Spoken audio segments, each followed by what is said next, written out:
Shalom, selamat pagi Bapak dan Ibu serta saudara-saudara yang dikasihi oleh Tuhan kita Yesus Kristus.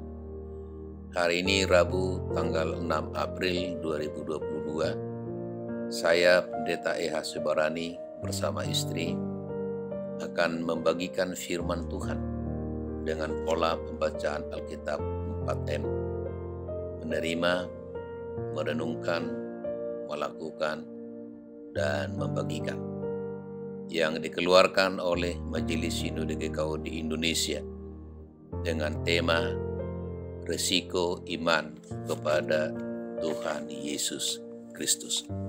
Mari kita berdoa. Bapa di surga, Bapa di dalam Yesus Kristus, di pagi ini Tuhan, kami mau merenungkan firman-Mu. Buka hati dan pikiran kami, sehingga kami boleh mengerti apa yang Tuhan kehendaki dalam hidup kami. Dalam nama Tuhan Yesus kami berdoa. Amin.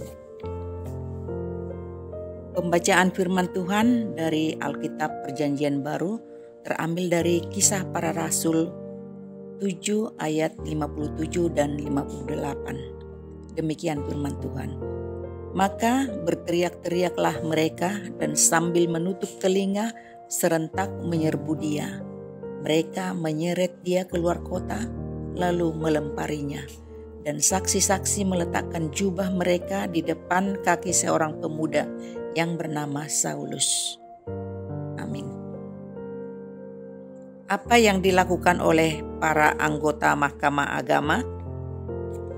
Pada saat Stefanus diperhadapkan di hadapan anggota Mahkamah Agama, Stefanus menjelaskan tentang kebenaran dan tentang Yesus Kristus di hadapan anggota Mahkamah Agama tersebut.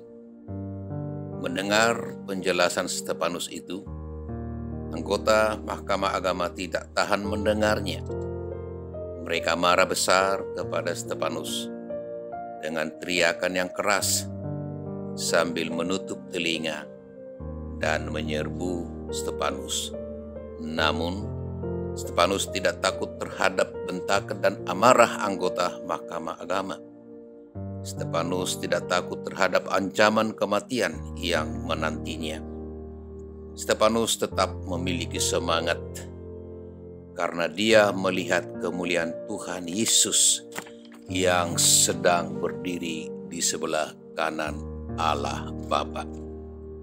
Dengan kemarahan besar, anggota Mahkamah Agama menyeret Stefanus keluar kota, melemparinya, dan membunuhnya di tempat terbuka dan di depan orang banyak.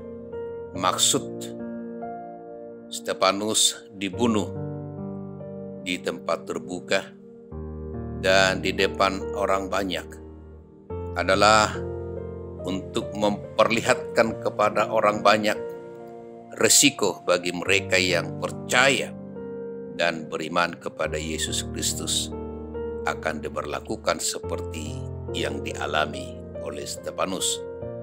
Membuat shock terapi kepada masyarakat supaya mereka takut dan tidak mengikut dan percaya kepada Yesus Kristus. Siapa nama pemuda yang menyaksikan pembunuhan Stefanus?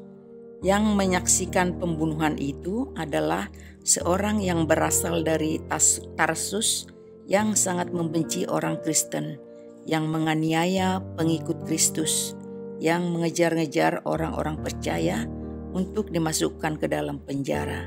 Namanya Saulus. Sekarang namanya kita kenal Paulus setelah bertobat.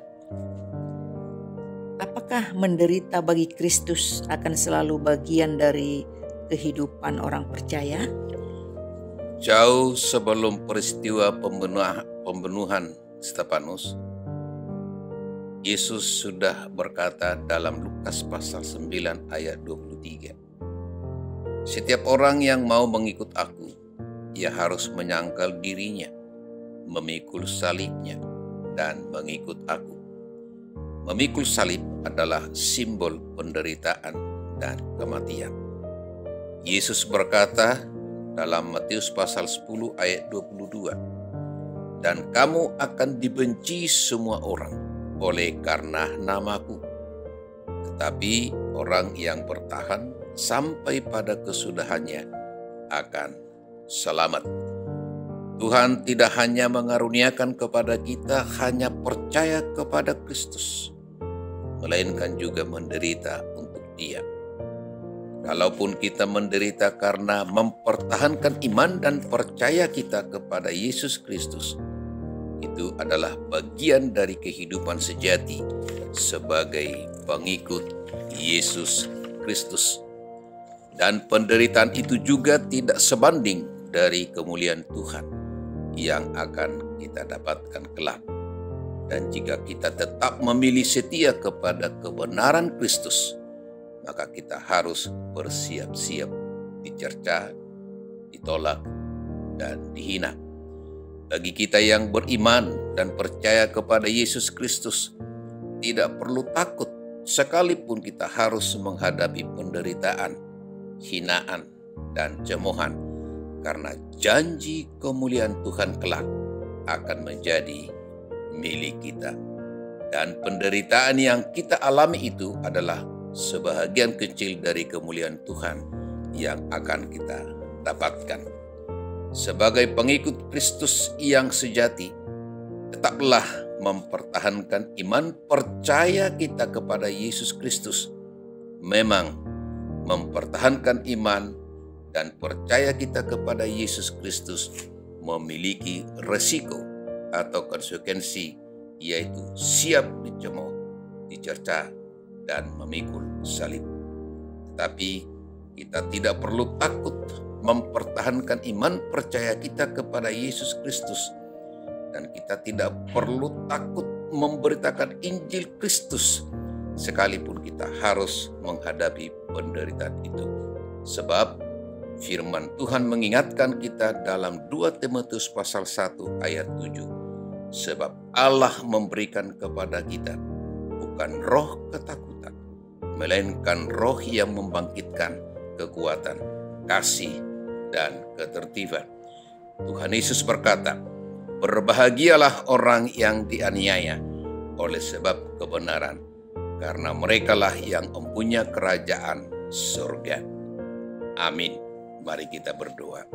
Terpujilah Allah Bapa di dalam Yesus Kristus yang telah memberikan penerangan kepada kami firman Tuhan untuk kiranya kami lakukan di dalam hidup dan kehidupan kami. Kami bagikan kepada orang lain.